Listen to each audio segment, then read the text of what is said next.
be back with Shadowcast episode 15 now.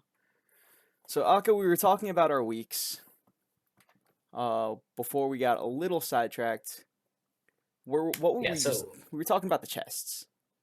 yeah, talking about the chess challenge. I've got my carrots leaves only, no Isabel folks. Other than that, I've been practicing on theory crafting lineups to play against Stasvi on the weekend, and I've watched a lot of tournaments, Rage, NGE, and Dextravaganza. I stayed up late to see that one. Unfortunately, Mr. Zero broke my heart. It didn't win. I apologize, man. I apologize. But yeah, chests. I'm not sure if I'm gonna get them all because I haven't had the most time to do them. But hopefully, maybe I'll pay some monkey to play with me. Just hire a monkey to just clap some cymbals and play some ladder for you. So, one of the things that we were thinking about, we were coming up with ideas of what we could talk about on the podcast. And we had started running out of ideas. And then one of us thought of the idea of, what if we were to do just a mini series about every single class, and we just go over the classes, what they're trying to do, and what you can try to do to play against them.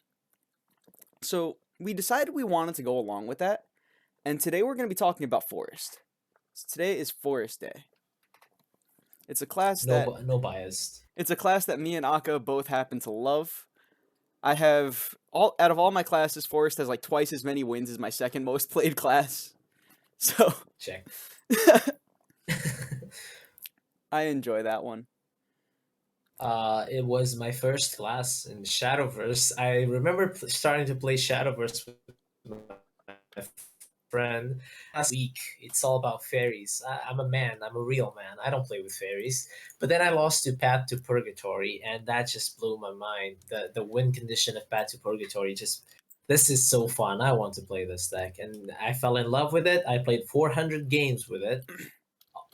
Got 400 wins with it and climbed all the way to AA2.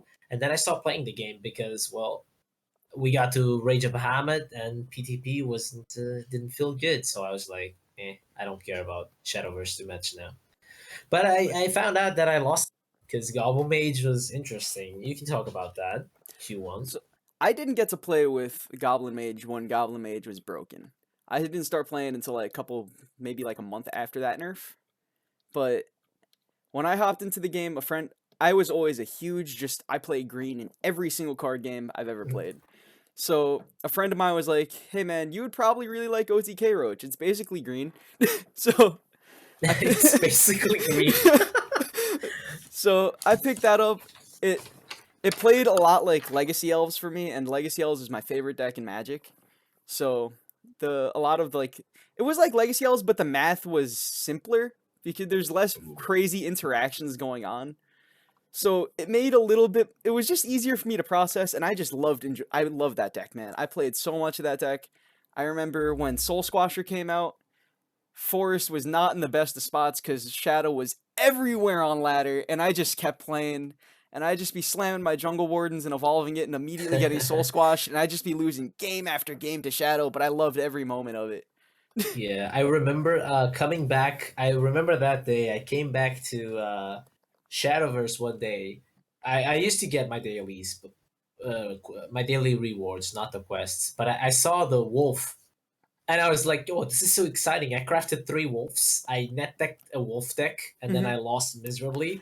But I got the silver bolt combo, and I'm a happy man. I can go on my cave again and go on hiatus until Tempest of the Gods after the nerf. But yeah, that was fun. Wolf Bolt was something fun. Wolf Bolt was neat. I enjoyed that deck. So That's why I love Forest so much because there's so many different combos. You have every class has a combo, but it's like only one combo, right? It's like consistent combos. There's not been very defining decks on the other classes that define metas based on combos. We got D-Shift on Rune, and that's pretty much it. And then on Forest, we had the PTP, we got the OTK Roach, we got the Wolf Bolt, we have the PTPs resurging again. So that's why I love Forest. There's so many different win conditions. The thing about it is a lot of your cards are pretty synergistic with each other. Like you had in Forest, you tend to play like you'll be playing a lot of cards that'll bounce things back to your hand, and a lot of your cards just love to be replayed. Mhm. So it's neat. Um, Also, the order punishes you a lot. The mhm, order in which you play the we'll go deep on that soon. yeah. So before we completely hop into the Forest, until we completely go diving deep on Forest, let's talk about a couple tournaments that happened this week. Um, so this week was NGE.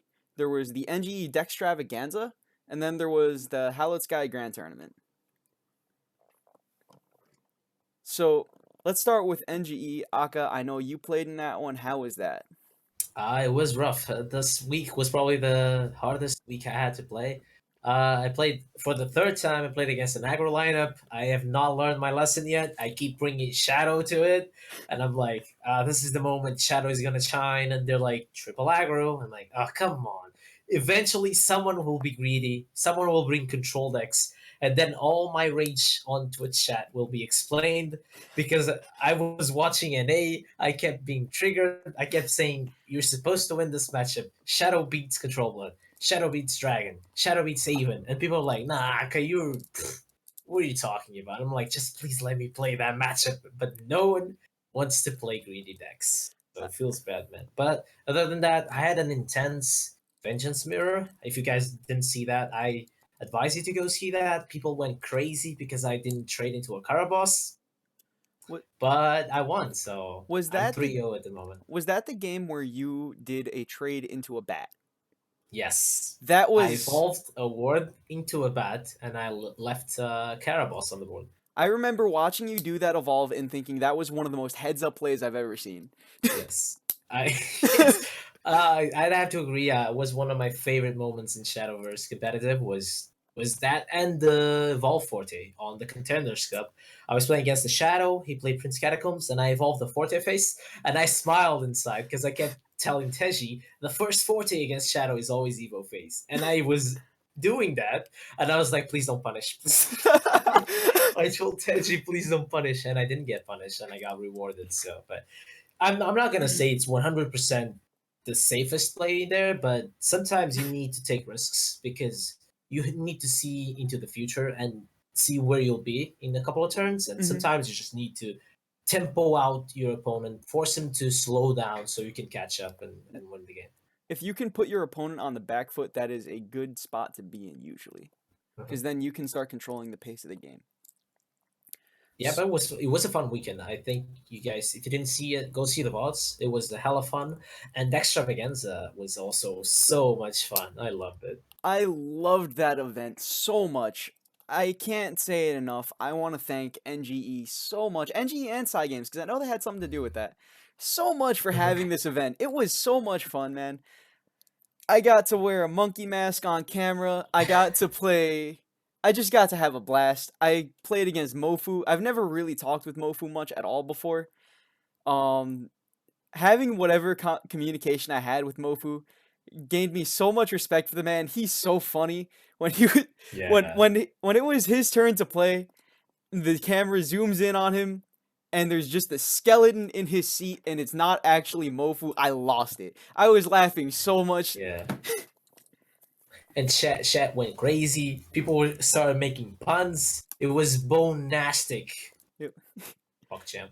it was just great.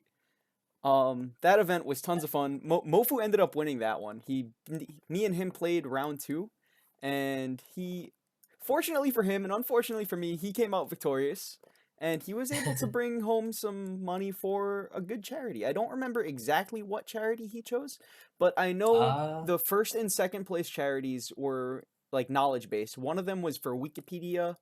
mhm. Another one, Mofu's charity was about kids reading, I think. kids reading. I So think that I sounds was about right. happy with the books behind me. Yeah, it was some organization that gave books away to kids or taught kids how to read, and I had to laugh and smile because everyone was talking about my library. So Even though I love the monkeys, I had to. I think he had a better organization than Zero.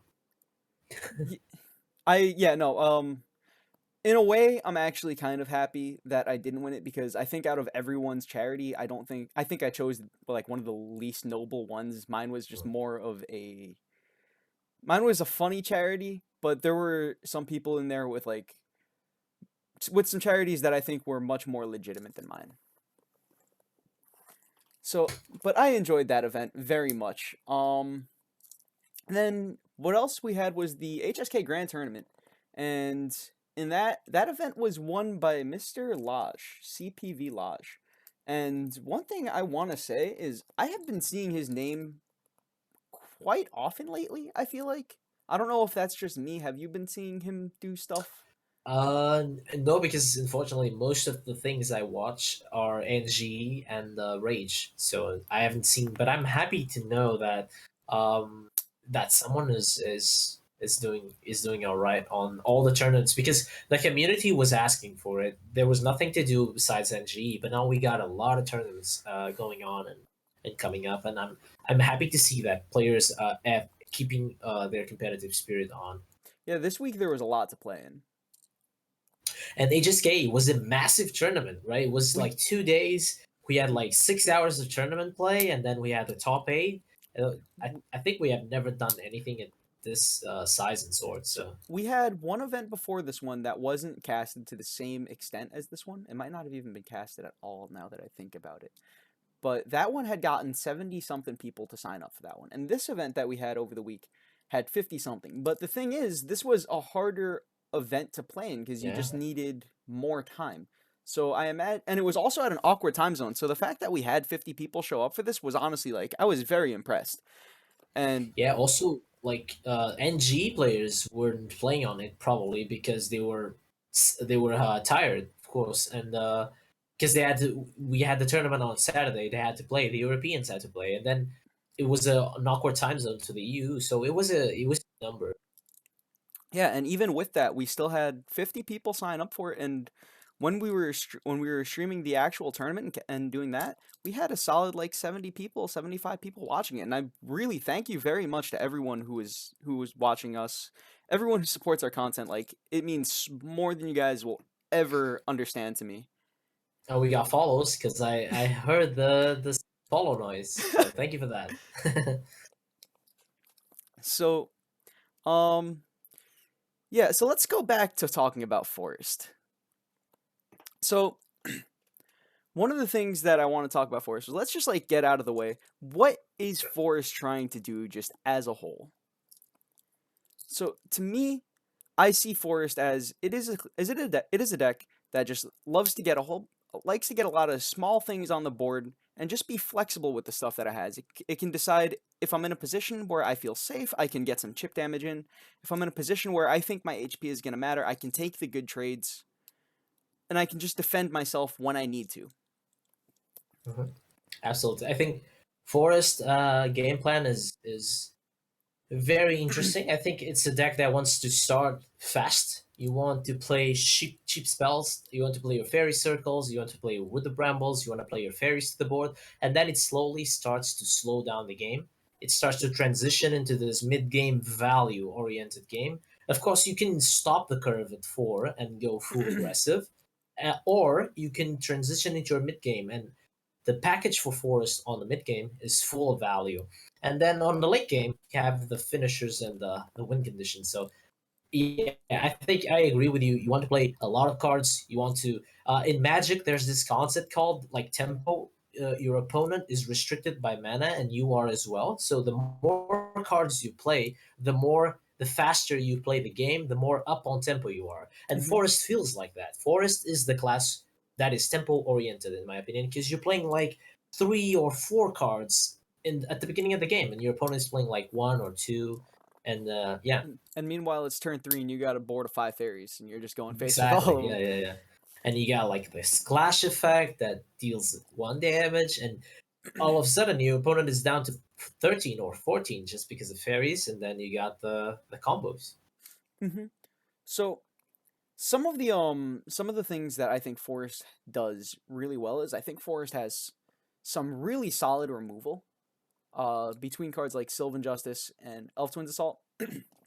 Will of the Forest is the type of card that we see. Like sometimes Will of the Forest will be just like the okay hand emoji, just grade A. It wipes everything, and then other times we'll be in a position where like, man, Will of the Forest doesn't do anything. Yeah, right. Like Forest feels like that. It's the same with Roach. Sometimes Roach is like, oh my god, I've done 10, 12 damage, but sometimes it's just like, oh, I've done one. Oh, I killed a 1/1 with Roach. Ooh. But like Forest does not have how do you put this one? Doesn't have a middle ground. It's 80 or 80. It's 80 or 8, and the risk.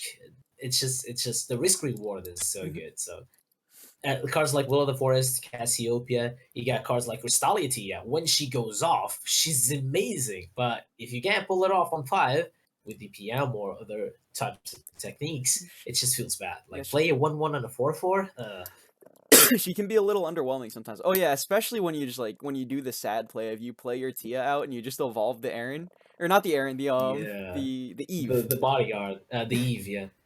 Oh god, we've done that. We've done that before. So. I've done that play so many Or times. the sad play where you play Elfchild May and you have like 5 followers on the board and you're like, I don't even care which one I pick.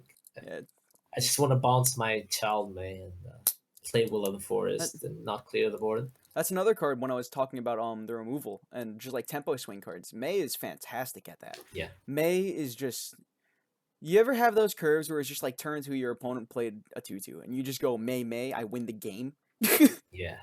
And then Ancient Elf. Oh my god. Yeah. Yeah. I've had May, Elfchild. I mean, Ancient Ancient Elf. Elf, May, It's and then boom. it's GG. great. Ancient Elf is a card in Forest that to me I'm a little disappointed doesn't see as much play as it used to. To me that card feels incredibly foresty being able to just Yes. one thing that I really like about Forest is that you have tons of synergistic cards and then you have like singular cards that are able to hold their own and I feel like Ancient Elf is the type cards like Ancient Elf, cards like Crystallia Aaron, and cards like Jungle Warden are like these singular cards that are able to just be incredibly powerful on their own. But what's nice about Ancient Elf is that even when it's fine, even when you're just playing it as a 2/3, 2/3. yeah, that's fine. But there are times where Yeah. you can just play it and it's just massive. It'll be like turn 4 and you'll have a 5/6 and it's just like, yeah, deal with this, man. What are you gonna do about it? Yeah, that was literally one of the win conditions of old time Forest was to play an ancient elf on curve, and most classes can deal with it before the evo turns. And you mentioned you give an example, and it's very interesting. Ancient elf on its base stats, it's a 2/3 for 3.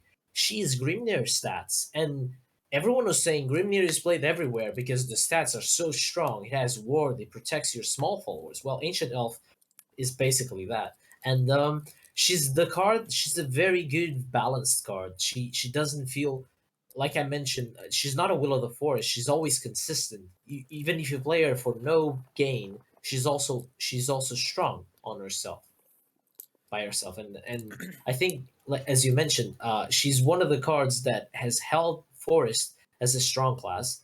And unfortunately, we don't see her anymore, and it actually surprises me because I like Ancient Elf, especially on aggressive metas. I think Ancient Elf just shines on aggressive metas because your opponents don't have the Danes of Deaths. They don't run removal spells to deal with such a big ward that basically kills every single follower they have. I think what's going on right now with Ancient Elf is there's just like you have like this tempo oriented game plan with Forest nowadays. Like you want to be playing your Wood of Brambles, you want to be playing your Elf songs, and a card like Ancient Elf just says all the work you just did, I'm taking it away, and I'm Yeah. putting it all back into your hand. And that's just it's unfortunate because that just doesn't work with what Forest is trying to do at the current moment. Yeah. Yeah, like most lists we see are aggressive or combo oriented, and when you're playing combo decks, you don't have the early game to actually gain benefit from Ancient Elf, so you might as well play something else. And aggressive lists that you don't want to bounce your followers. They are the ones that are winning you the game. The chip damage is very important. So it's just unfortunate. She's such a beautiful card, and the alternate art is very it's insane. I have to say I bought the alternate art when I wasn't even using Ancient Elf, just to see it and just to have it in my collection. Just the feeling of just getting that 4-man ancient elf. Just you see all these good cards, like you bounce back a May, you bounce back a Tia, you bounce back something else that's good. It just feels great. Elf Whisperer back in PTP Forest. Mm-hmm. It's Elf Whisperer, right? Yeah, the one Fairy that gives Whisper. you Fairy Whisperer. Yeah. Thank you. Yeah, that's also a very good bounce. Like May Fairy Whisperer bounce that. That is really good. So what else is there to say? So we talked about these keywords. We could go deep on that. We Mhm. talk about bounces. How do you feel about bounces? You are inherently losing tempo, but you're gaining value. How do you feel about that? I love bouncing as a mechanic. I think it's just it feels very foresty to me because first of all, I think forest is basically the only class that does bouncing in the game, right? Or Mhm. bouncing things back to your own hands. Yeah, And except K-Glow, but it's yeah, you're correct. the thing about it is just that Forest loves it because Forest loves to have a big hand. Forest loves to be able to have those strong Will of the Forests, or just to be able to have a whole bunch of just cheap spells that they can start playing out so that they can combo with all their other stuff. And bouncing just gives you options. And when you have cards with strong fanfares like Cassiopeia or May, you're just able to abuse that. And you can just bury somebody by playing the same card over and over again. You're not losing card advantage, but they're losing everything. So yeah, it takes away Exactly. a little bit of it takes away your tempo.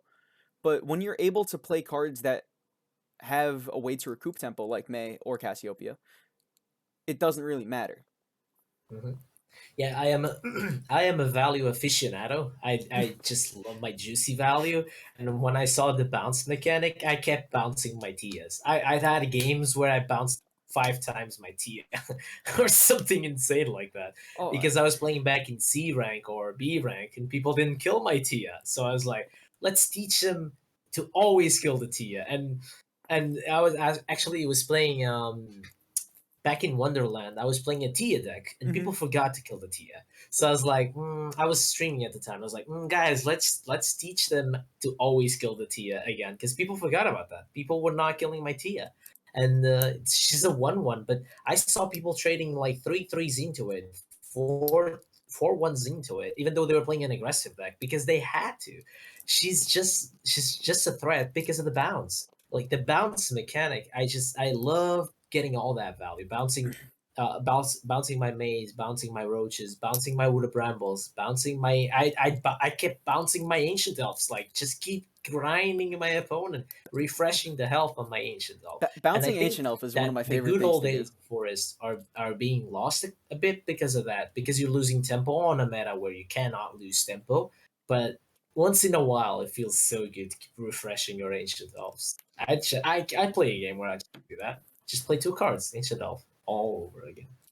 But to keep going, you are developing a really cool mechanic and idea, which is very unique to Forest, and you have a lot of options, and it rewards good players for bouncing the correct card, and it also punishes bad players for bouncing the incorrect card or Or spending your bounces too early, and or then you get the yeah, roaches. just Yeah, bouncing at the wrong time. yeah. If you're in a position where you need to hold on to board and you play that Ancient Elf just at the wrong time, or you just play your Nature's Guidance at the wrong time.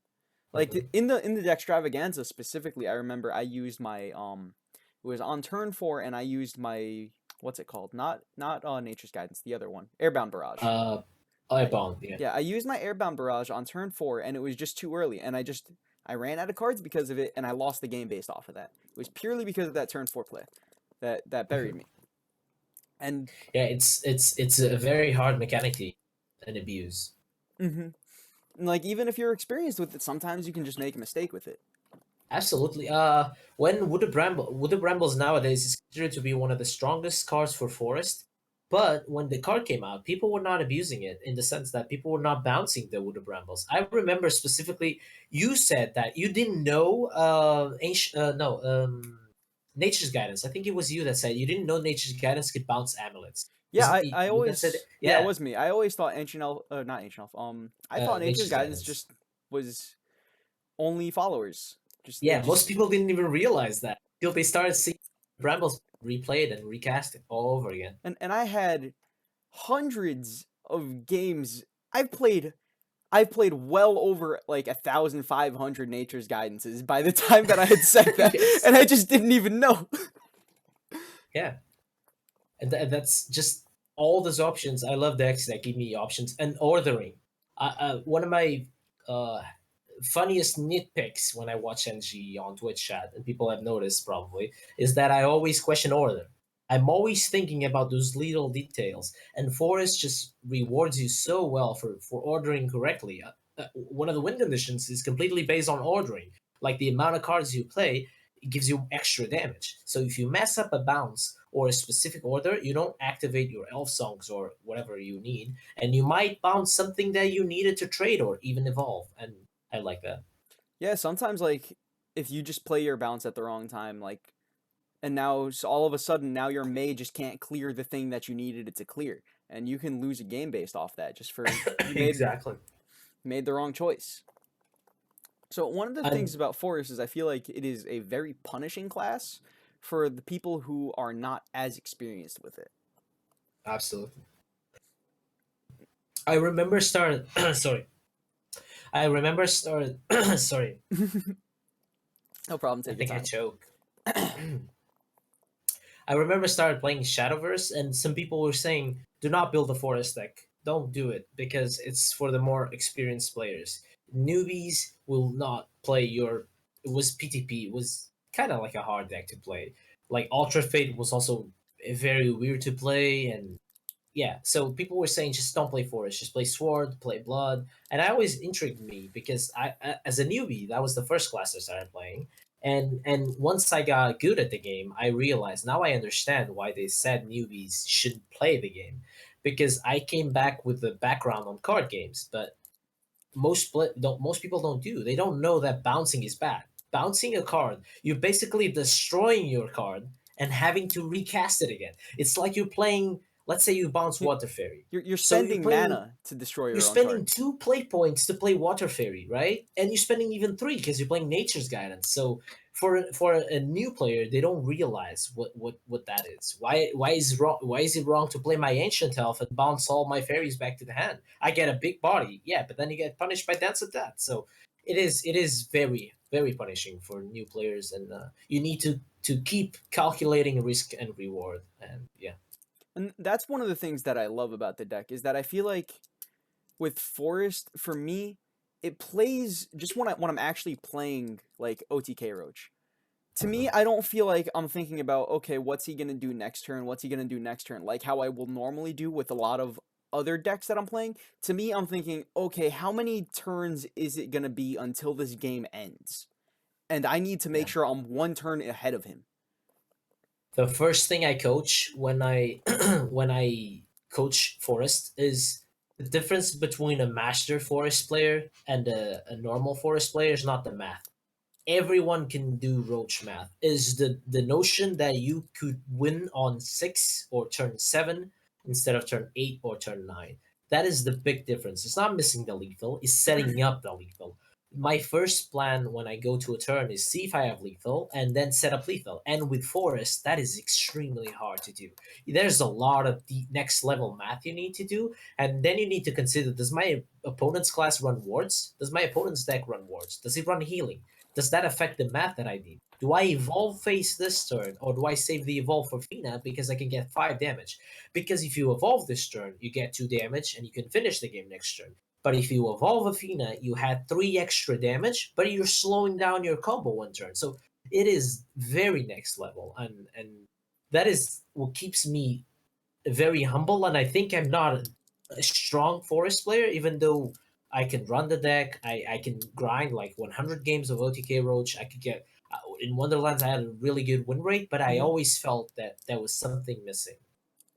Yeah, one thing that I find pretty interesting about OTK Roach is like mental fatigue in something like a tournament or something just on ladder.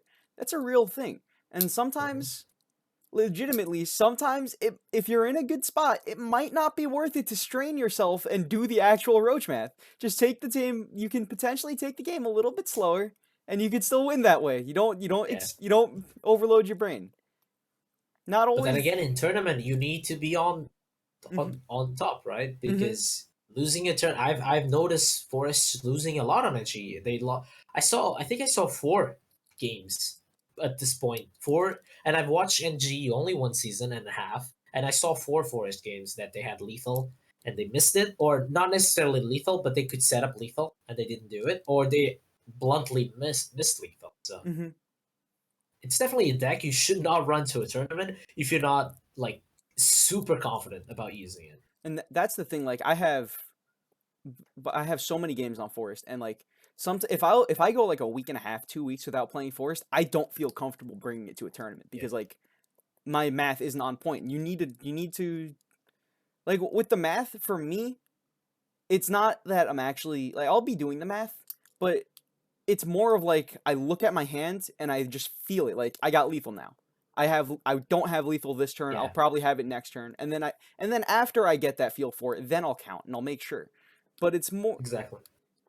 but you have to have that like kind of what is it, second sense, It what's is experience. It's called experience. mm-hmm, There's in football, there's in soccer, there's this concept. The difference rookie and a very veteran player is the experience, is the ability to predict what's going to happen, where the ball is going to fall, what that player is going to do. That is called experience because you've seen thousands or millions of situations just like that one, and the rookie hasn't seen them. It's the mm-hmm, first time he sees that play. It's the first time he sees that cross. It's the first time that he sees the goalkeeper is going to defend to the side or to the front. mm-hmm, And veteran players, they will know where the ball falls, and that is called experience. So in this sense, is you have the experience. You've done thousands of 14 damage on turn 7. So you know what a turn 7 hand looks like. Even though you don't know the exact numbers, you know what it looks like. So you know you've won from that kind of hand. And then you do the math. That is a good option to not strain your brain. But in tournaments, even though I know that, I always do my math every mm-hmm, single turn just because I mean, you could do that. You're probably not gonna play on a tournament again for like if you don't qualify, you're not gonna play again. So mm-hmm. might as well dedicate and just go deep on it. And on ladder, I would just like you autopilot and just like, meh, I don't care if I have lethal. I'm just gonna go for it. Well, I usually not. Yeah, I'm gonna say I usually because sometimes I'll just be like, yeah, I got it, and I'll just play all my cards out, and I'm just like, oh man, I'm one off. Feels bad, man. But then once that happens, I'm just like, one of my fairies will get chip damage next turn. I get you next time. I get you next time, boy. And then Speaking of that, order and like sequencing of cards, and talking about Roach and OTK Roach, I guess we could talk about the next mechanic, the number of X cards played before you play this card. yeah, How do you feel about that one? so this is just the straight up mechanic of Forest. Mhm. I consider this and just having fairies the Forest mechanic. Um, like if you look in the like Sword The has tutorial. yeah, like Sword has Commander. Rune has is it Spell Boost? Yeah, I think Rune has Spell Yeah, Boost. spell boost. So all these classes have their own mechanic, and Forests is how many cards have I played this turn? Mhm. And fairies allow you It's to do that much more. And it's just a cool mechanic. I think there's lots of things that you can do with it. I think right now, Forest is with only having the only card I could think of that cares about how many cards you've cast this turn, but doesn't care if it's two, because all the cards care about having two. Like Elf Metallurgist will say if you cast 2 cards this turn, mhm.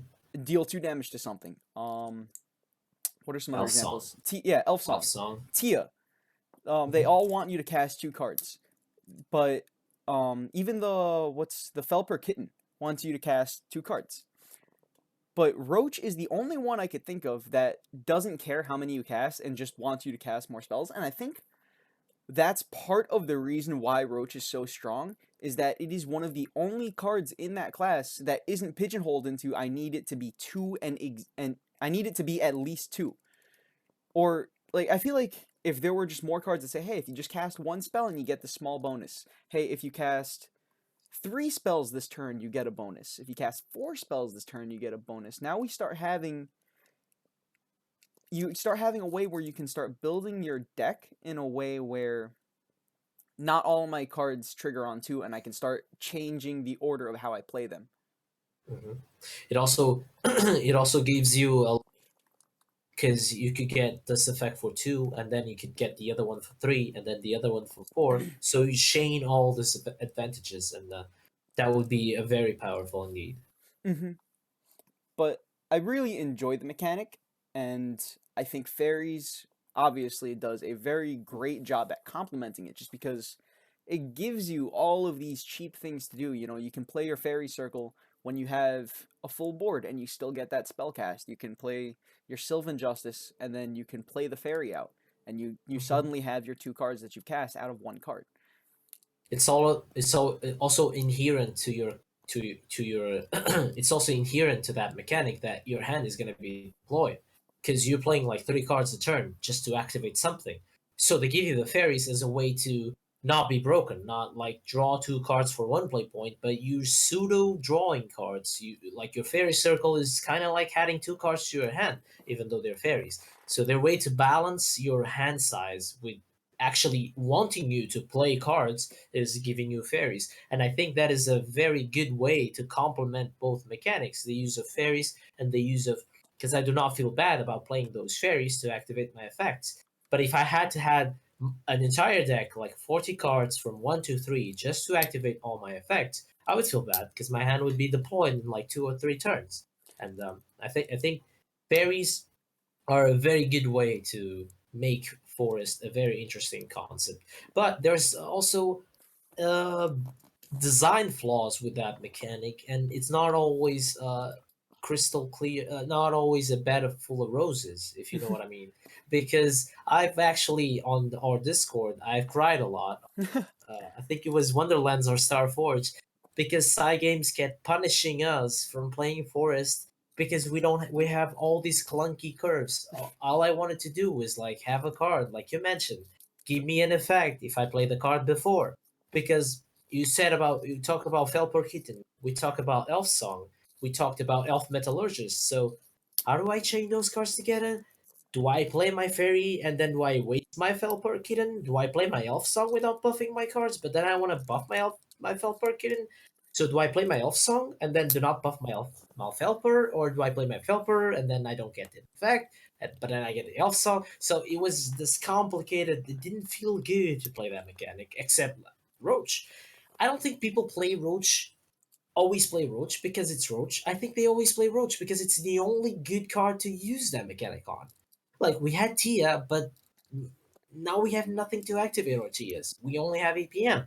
Give us something interesting, and I hope that when rotation hits and we get rid of Roach, the side games will be out of excuses because they're like, we can't print zero costs because of Roach. Well, now you can. So give me my something interesting to do with my curve, except like I don't know, Elf Song, or I want to play my Felpers, but it feels bad to play them. I really want to see Games print a card. Instead of Fairy Circle, just give me Sniper Circle and just add two maze to my hand.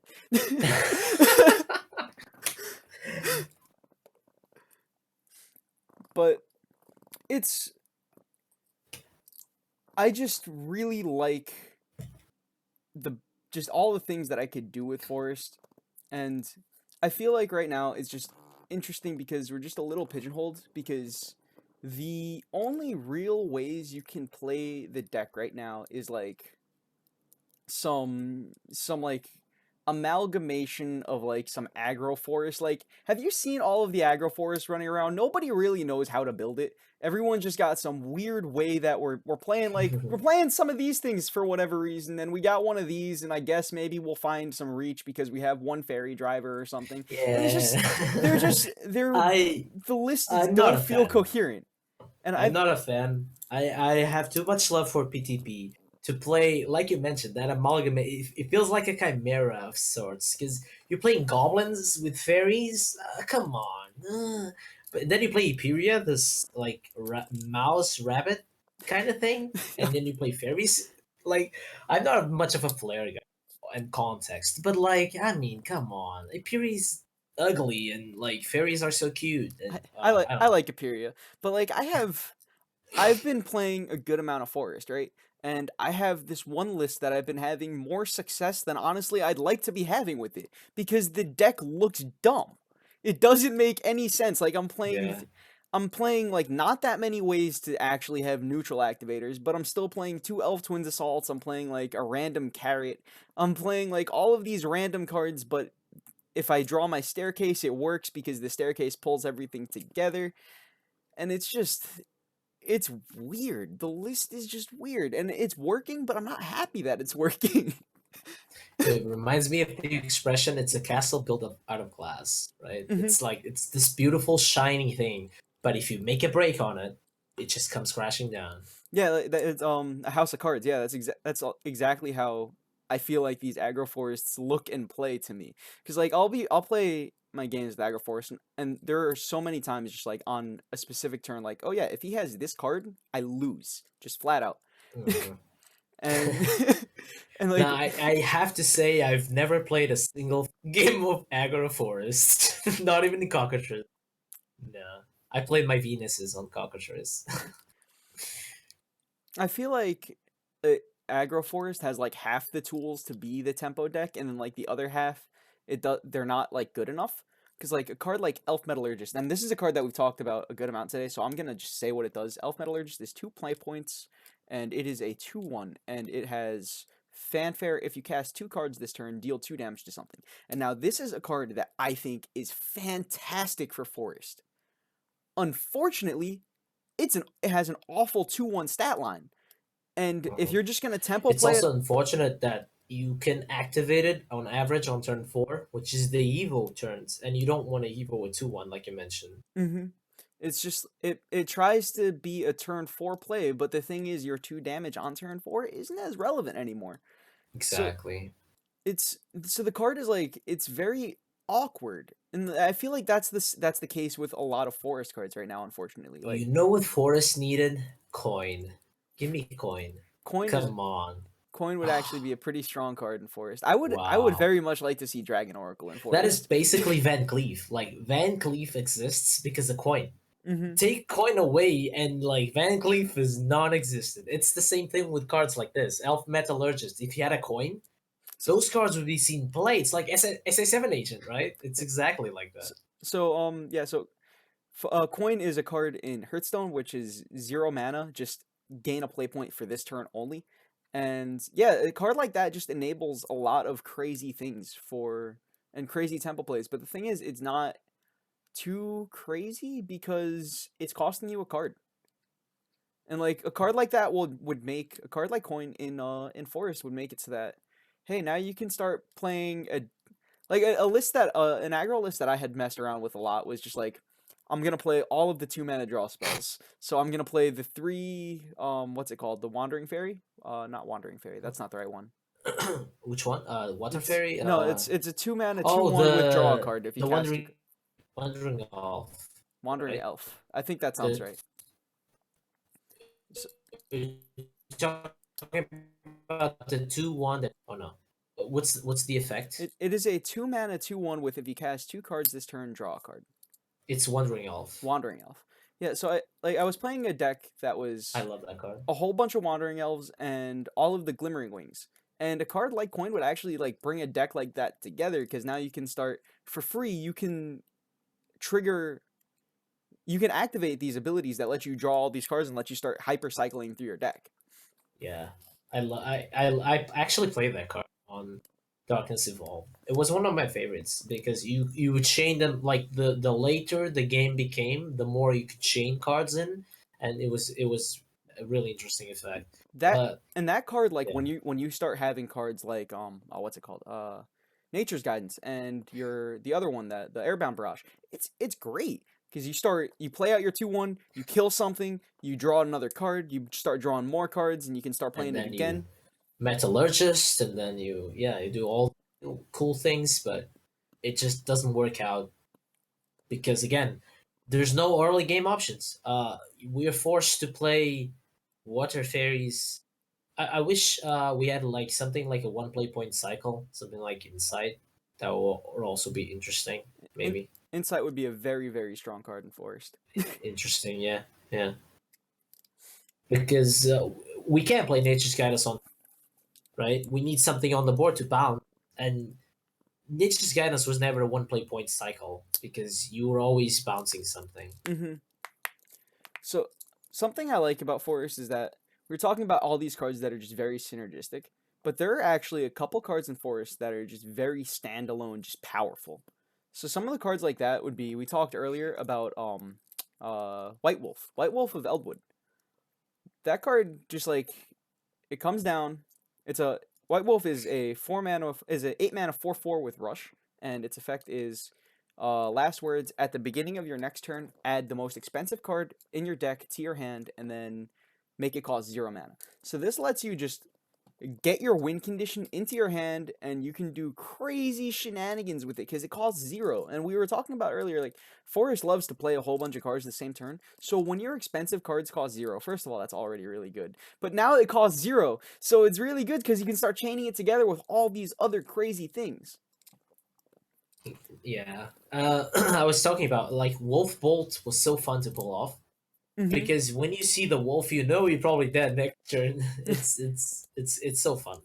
And And then you Silver Bolt, and then you just combo them off, and all. It's a very unique card look, right? When I read the card, I was like, wait, this is bollocks. This is insane. This is crazy, and I immediately crafted it. But then I realized I was playing Shadowverse, and getting to 8 play points is not necessarily something easy to do. and then getting to 8 play points, and then you have to have a target that you can kill with your White Wolf, and then you also need to be able to kill your White Wolf, and then you need to survive until turn 9, and that's not always the easiest thing.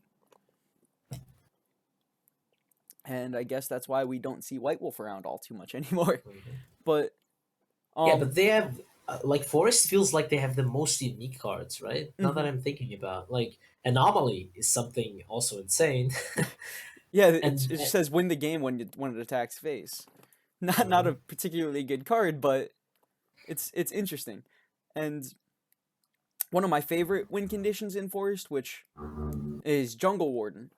Unfortunately, we don't live in a world where games can consistently get to turn 10, but I feel like Jungle Warden is just like silently one of the most powerful cards in Forest, and a lot of people, at least in my opinion, I feel like a lot of people don't realize this because if you think about it, on turn 10, you're getting 2/4/5s, which is not the most insane body in the world. It's basic. You get 2/4/5s with Ward, so you're kind of getting a Zeus, right?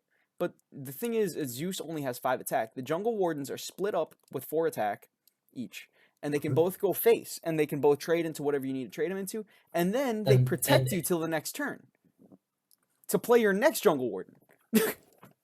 and it's two bodies, right? Mm-hmm. Most of the times, two bodies are better than one. So mhm. It's one of the. It's probably the best out of the top of my head. It's probably the best enhanced effect. I don't think there's another enhance. I don't think even Hector's enhanced effect is as good as Monkey. But again, like you mentioned, Hector comes up on 7, while Monkey needs to come up on 10. And Hector plays on Shadow, which is, let's say, it's probably a better deck to survive until turn 7 than Forest. Yeah, Forest. The thing about Forest is like, in the since you have all of these 1/1 fairies in your deck, you have all of these kind of low impact cards in your deck. Sometimes surviving until turn 10 while maintaining a hand isn't easy. Yeah. Yeah, Forest's mid game falls off very hard. They start up really strong, but then they get to the mid game, and unless I think the only card that combats that fights that is probably Tia.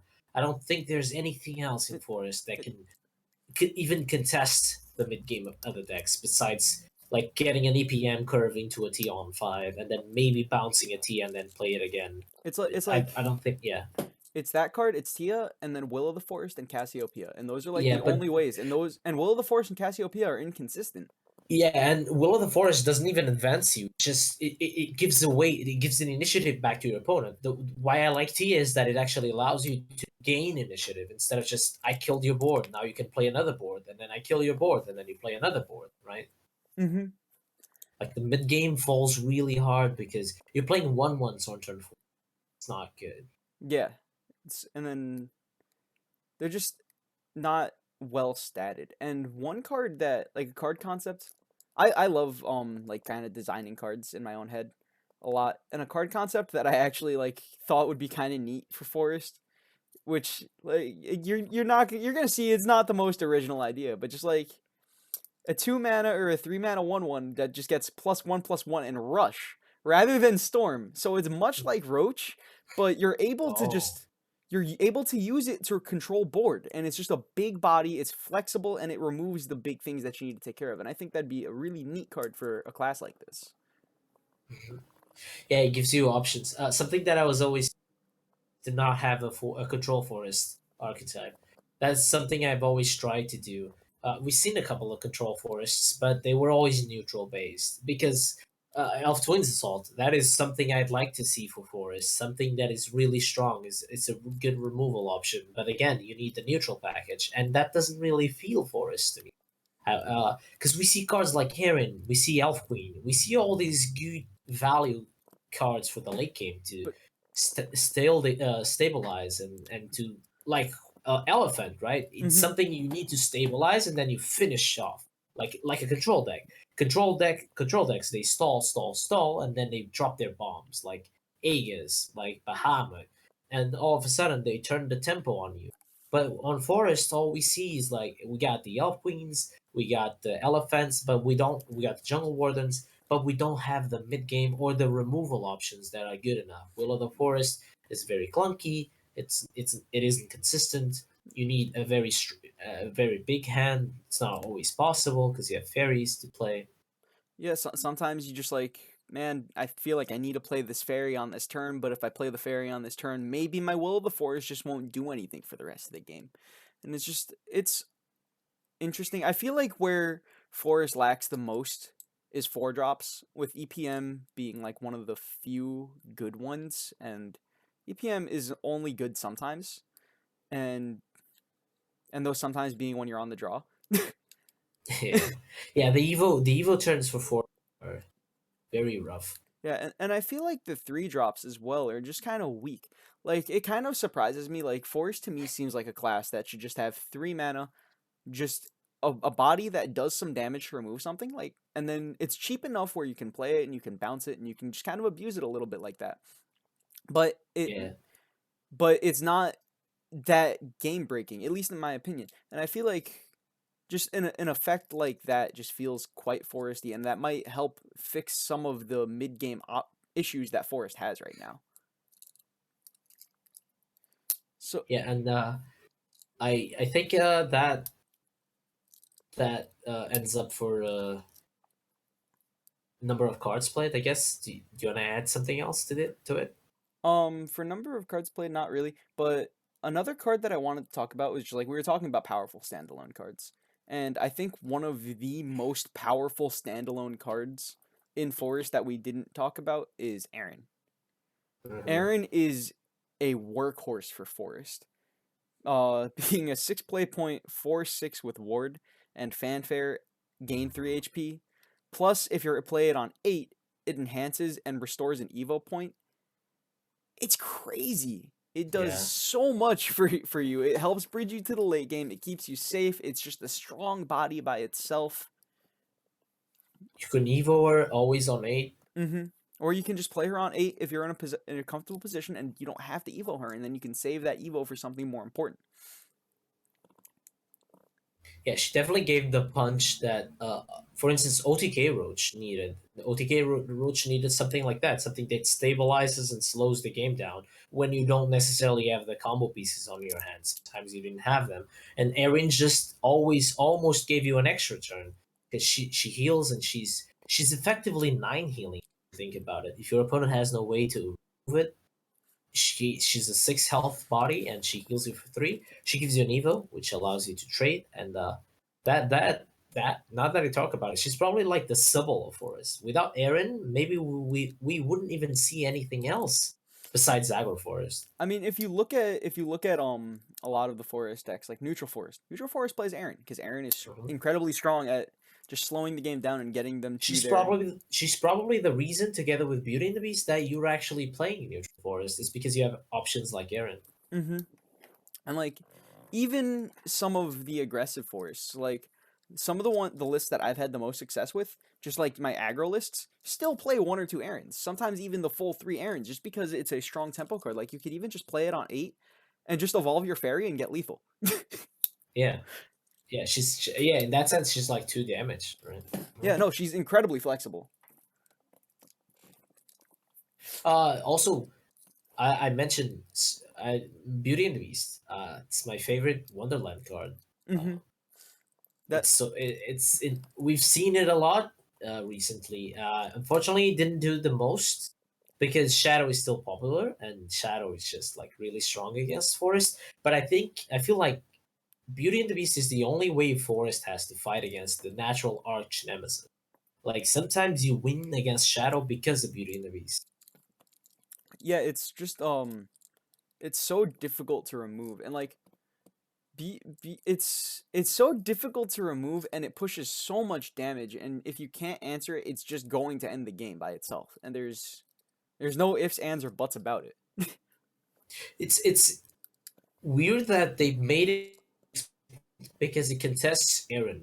Do you think they were probably thinking Aaron has been played too much? We might want to play a different kind of forest, a neutral forest, and instead of playing Aaron, like you mentioned, Aaron is played in every single deck. Maybe they wanted to people to play a neutral forest, but not only that, but get away from the Aaron. Potentially I think they just thought it would be a strong card if we made this thing. Yeah, yeah, you're right. Probably right. Yeah. I'm not entirely sure but one thing that we were talking about was we were talking about this earlier was a mechanic that Forest has. It's more of like a sub mechanic, which is Honorable mention. yeah, which is just a lockdown mechanic. So that's your cards like your dwarf perfumist. What's the other one called? It's like a 7 mana like forest dragon It's lizard thing. it's the drag. I call it the Asil because Asil is the only player that I know that made a lockdown forest list, Hmm. and his MVP, his ace card, his dark magician, let's call it like that, was that dragon. I do not know the name. It's probably forest dragon. No, No, forest elder dragon is a different card. I think there is a elder card. dragon. No, I think it starts with an A. It's like I'm not entirely sure. ancient. No, it's not. I Yeah, don't think it's. I'm gonna I think it's look it. some. I think it's You can. Forest Archelon. I think it's Forest Archelon, but I could be No, completely I wrong. think that's. Oh, that is. Wait, I know that one. I think that is the one that stops your opponents from its. It's yeah. Right. It's Wait. its effect is like if Oh you. yeah, I'm thinking about the wrong dragon. You're absolutely. Forest Archelon stops your opponent from attacking. It locks them down.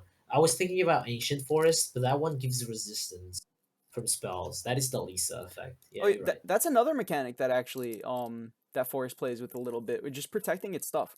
The only cards I think that do that right now are the Forest Dragon and Lisa. But like Lisa. Yeah. to me, Lisa just feels like a very trademark card for Forest. Just incredibly powerful. One of the few cards in Forest that is just a standalone 2/2 and is just strong. And I think that's what Yeah. makes that card so powerful. That it's not a 2/1, that it's actually a 2/2. I think that it is insane that people do not use Lisa outside of like aggro forests. We saw Goblin Mage very popular. The nerf made us stop playing cards like Lisa. Like the Goblin Mage itself made us stop playing cards like Lisa. And I was very intrigued and devastated when I saw that Lisa. Lisa is one of my favorite cards in terms of art, and I have the emblem, the sleeves. I play all my decks. I don't know if you guys noticed, but all my decks are always have Lisa sleeves, and those are my favorite sleeves by far. Like the green and the gold, the color of the air. It's so beautiful, and she's also strong besides being beautiful. And yeah, that effect is like I love messing up with my opponent. I wish side games and Shadowverse had more options to like mess up with your opponent's turn, like Lisa, or like being able to see your opponent's hand or discard something from their hand. I kind of like those mechanics.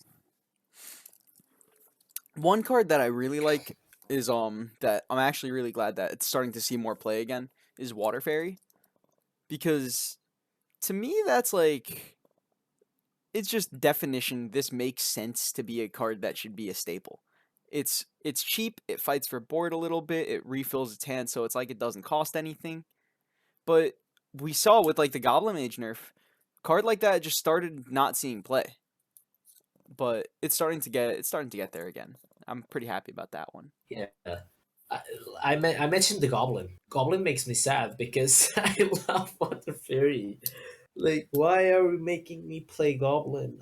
Water Fairy is so cute, Water Fairy, and she fills up your hand, man. She doesn't and cost she, anything. and her voice is so sweet. You always feel good when you play Water Fairy. I wish she was the leader as well.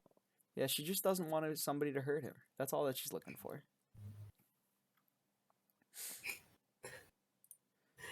Let me talk about we're talking about the lock. Sorry, I got Mhm. sidetracked. Mr. Cesar, Mr. Adam, did you know that Take Two, one of the strongest mechanics in Darkness Evolved was the lock mechanic. That always felt to me so ironic that in Constructed you never saw that mechanic, but in Take Two, it was devastating. To stop a big body from attacking, it was hilarious. Like getting this small perfumist to stop this big like 6-7 or something. It was Well, the thing is, Mr. Marcello, is that it Marcelo. Marcello? Okay. It's when you're able to lock something that's big down, it basically kills it for a turn. It's not Yes. permanent, but you basically killed it for a turn. And that buys you time. That's like the biggest thing in card games is time, tempo. They basically mean the same thing. And in racing positions is very strong as well because you have small fairies. If you were able to stop the highest amount of attack value on your opponent's sideboard, you can actually race. You attack, you go wide, and you attack. That has been a mechanic in various card games, and I'm actually then curious why isn't side games pushing that mechanic? We only have two cards like that. Why aren't we seeing more cards like that? Maybe Well, they felt it wasn't fun to play against. Maybe that's it. well, another card that's it's not doesn't exactly have the lock mechanic, but it's kind of similar to me is I don't remember the exact name. It's something Grove or Grove of something. It's an amulet that has countdown 2, and Yeah. when your opponent attacks your face, their followers take 2 damage. And That is the that's Mandragore, right? It's something Mandragore. Man Eating Mangrove is the name of the card. Man-eating mangrove, yes. And there's Woodrun Refuge. That is the lock mechanic. That is the lock amulet. Do you remember that one, What, Mr. Zero? I know you have an emblem what, dedicated to that card. no, Woodland Refuge Oh, that is a gives 1 mana attack. amulet that gives 1 Oops. attack at the end of the turn, and it's just permanent. Oh, there's one amulet that locks, right? Or is I that Haven only? I can't think of an amulet that locks. Oh, maybe that's only Haven Haven. has the 4 mana Iron countdown Maiden. to, yeah, Iron Maiden. Oh, you're right. I always thought Forest had an amulet that locked. Oops. No, I don't. Wow. They have a couple But cards that lock, but not too many. I think Dwarf Perfumist is the strongest one out of all of them. Dwarf Perfumist is a 2 mana 3/1 with, if you cast 2 cards this turn, lock something down and it can't attack next turn. And what's nice about that one is it's nicely aggressively oh, staggered. Forest of Dreams. I knew it. Forest of Dreams. Oh, I know It's that. a I know that one. standard card. Yeah, I knew it. Sorry, go ahead. I kind of lost my train of thought with that one.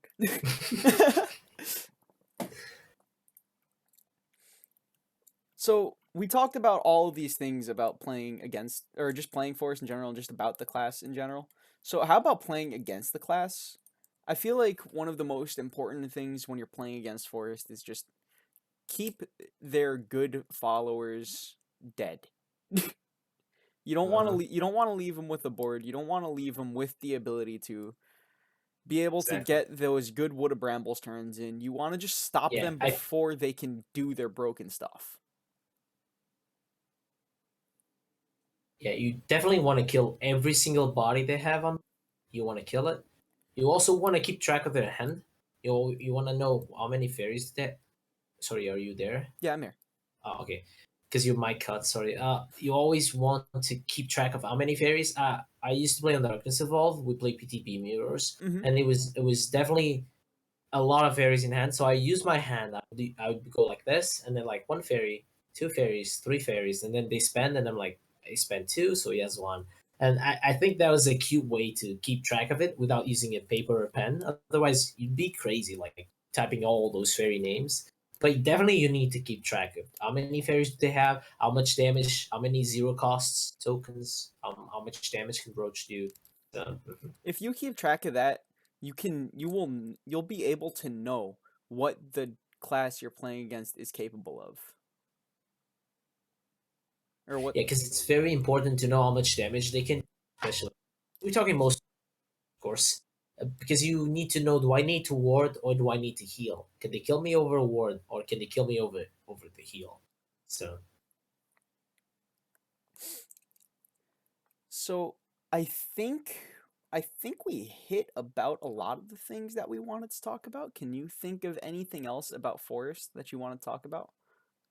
just that side games make Forest great again. That's all I need to say. I, I'm curious about your thoughts on this card. This is I was mentioning earlier. I like to play with the idea of just designing my own cards. What do you think about the concept of a card for Forest that's something along the lines of 1 mana, give a follower 1 attack. So it's a spell. Give the follower 1 attack, and then also give it last words, add this spell back to your hand. So it's very Ooh. similar. It's very similar to Woodland Refuge and Spring Green. And that's a mechanic that we've seen side games play with a little bit. But what I like about this version of it is it doesn't take up space on your board, and it also gives you a way to fill up your hand. And I feel like it's still not too busted. Maybe it is. I've never played with it. It's hard to say. Uh, I was gonna say, okay, that is a dream, but now I need to come up with technicalities. And Mr. Zero, I'm sorry to say, but sometimes that is kind of like a snipe.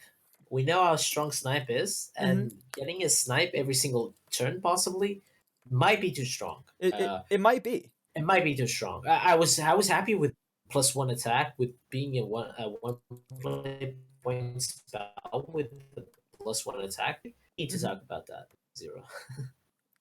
It's like, But yeah, something that reveals itself. It could be something like one play point +1 attack, and then just get it once, just get it back once, like Snow White, right? hmm, Something like that.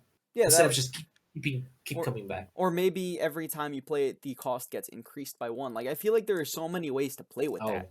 Oh, mhm. Or maybe if you play two cards Hey, but previously, but the thing gain last is, words. the thing that I liked so much about the way that it was where it's 1 mana and it keeps you're just able to play it for 1 mana and you don't need to cast 2 cards is you're able to use it as a cheap way to get you to that Yeah. threshold of No, casting two cards. yeah, I understood that, and I'm always a fan of that because that is my favorite mechanic. Is the giving me a natural curve where I activate all my effects. I mean, I'm one of those players that when I play RPGs, I do all the side quests, I collect all the collectibles. So when I play Shadowverse, I want to collect all the collectibles. I want to activate all my effects. If I play a card that is not activated, I'm sad. I'm Mhm. so sad. I So get. just give me something that allows me to play my Felper, my Elf Song, like my Metallurgist. Everything is activated for the entirety of the game. Oh, what if they did like a mint card, like a card that activates all the effects, the X um before played well, effects. Oh, Tweedledee and Tweedledum is kind of similar to that. but like a legendary that allows you for the rest of the turn all the effects that say fanfare. If you played two cards before, are activated without playing anything. And That would then be cool. when you play your roach, it just has infinity attack. No, because it's say if you play two cards before, so Roach would be a 3 attack. That would actually nerf Roach, or not nerf, but yeah, because you can play like if you have that card on the board, your Roach would always be 3 attack because it counts as you play 2. Like you see how the side of the HUD, the Mm-hmm. HUD of the game has that leaf and he has a number. Yeah. Just make that leaf a 2 for the rest of the turn. Like while that stays on the board, that is always a 2 basically. So I feel like that's just it's just very similar to Tweedledee and Tweedledum, because Yes. Tweedledee just immediately puts that to 2, and that's a card that like I'm kind of surprised that one just doesn't have a home anywhere right now. Just like it's very powerful. It's a 2 mana 2/2. Those are always good. Because it's only once. Yeah. If that was permanent, maybe, but that you only have the ticket ones, the getaway jail ticket ones. And it still costs your 2 mana, which is basically Yeah, a so it's like it's playing two still fairies. yeah. Yeah, It's I feel like Forest is in a very interesting place, and I feel like moving forward, the class can go in a lot of different directions. Like it can turn into a hyper aggressive beatdown deck, and it could also turn into just like this slow grindy deck, or maybe it can do both. And I, I'm excited to see what cards we get for yeah. Forest in the future. Now that Roach is gonna get rotated, we'll see what else we have for Forest. How do we win the game? I feel like that's going to open up a lot of design space for the class, and I'm excited for that. I mean, I'm a fan of the old times, but I gotta say, I'm watching new stuff. I'm excited to see the new face of Forest. I want to see what's gonna be popular for Forest, and I definitely don't want it to be Aperia. I'm all for the waifus. I'm all for the cute waifu forests. So I just for as far as a period goes, like I play that card, I see it, I don't like it. It'll win me a yeah, game. I'm not happy playing against it. Like I'm I not saying lose the game to a Themis's Decree. I lose the game to a Tribunal. I don't feel safe playing that card. But I know it'll get yeah. me, it can sometimes get me the win. And when it does get me the win, I feel like it cheated me the win.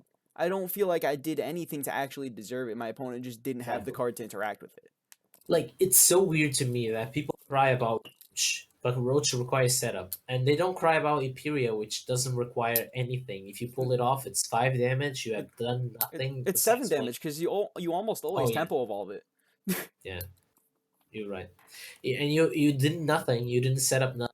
I don't like playing Imperia because it goes against all we spent an hour talking about Forest, and Imperia to me is a card that goes against everything we talked about. It doesn't lock your opponent. It doesn't increase your hand size. It doesn't play cards before. It costs 5. It doesn't increase the amount of cards you play this turn. It, It's just it, you could slam Imperia on a sword deck and you wouldn't notice the difference. uh, It doesn't even feel like a forest card. I think the thing about Aperia is it's much like, not much like, but it's similar to like how we were talking about how Jungle Warden, or how are we talking about Aaron, or how are we talking about what was the other one? White Wolf. How they're just power. It's a Mhm. powerful standalone card where you don't need to combo it with your other cards, but I don't know. It to me it just feels kind of cheesy. Yeah. So, stealth. I guess we could talk about that when we get to sword. But I am not a fan of ambush at all. I think it's one of the least interesting mechanic. Can you imagine playing Magic the Gathering? It has this card where you cannot interact with it. You mean There are some hexproof? cards like that in Magic, and people do not like them. They do not like them at all. And so, yeah, don't just make me interact with my opponent. That's why we play card games. We want to play against a human, someone that's on the other side, that is making mistakes, that is making plays, and we want to interact with them. hmm And I feel like ambush is just like we're not interacting, we're not doing anything. You're interacting with my face, I guess. I I don't like when I saw stealth for the first time. I think it was in Hearthstone. I uh, was not a fan at all of I think it's stealth. actually called ambush in Shadowverse. Yeah, no, I know, but I think the first time I got to that mechanic was I think it was it Hearthstone maybe. But again, as soon as I saw that mechanic, I was dumb. I do not want to play this. I do not want to play against this. I don't want to see ephemeras. I don't want to see I don't know what else. Kanoichi Masters. Ugh. Yeah, and I feel like in a lot of card games that have like an ambush type of effect, is those cards they don't get printed all too often. but for the amount that they get printed, they get nerfed quite a bit. Of course, like, yeah, like, you have no way to interact with it, so they're naturally powerful. Like even Vagabond Frog, I hate Vagabond Frog. I think it's super weak, but even then, it feels powerful, right? Because it's like this constant threat. It's like this constant threat every single turn that you know you won't be able to deal with it. So Mm-hmm. So I think we are we're talking about something that could be conversation for a later episode. We had mhm. mentioned already the sword episode where we'll be probably be talking about much more ambush effects. So I think today we hit a lot of the things that we wanted to hit about Forest. Um, I want to make sure, Akamaru, is there anything else that you wanted to mention? Nope. It's just feedback. Just tell us if you liked it, if you didn't like it, why, and why not, and why yes. I guess Yeah, that's it. how do you guys like the idea of this mini series where we just talk about all the classes? If you want to see more of this, would you like us to dive deep again on Forest? Maybe talk about specific archetypes even more deeply. I don't know. We can do whatever you guys want us to do with this. And I really enjoyed talking about this episode. I had a lot of fun. Um if you guys are not a part of our Discord, you guys not a fan of us on Twitter, all that jazz, I'll be linking all that in the description and I'll be linking that in the Twitch chat in just a moment. And thank you guys all for joining us for this episode. Bye bye. Bye.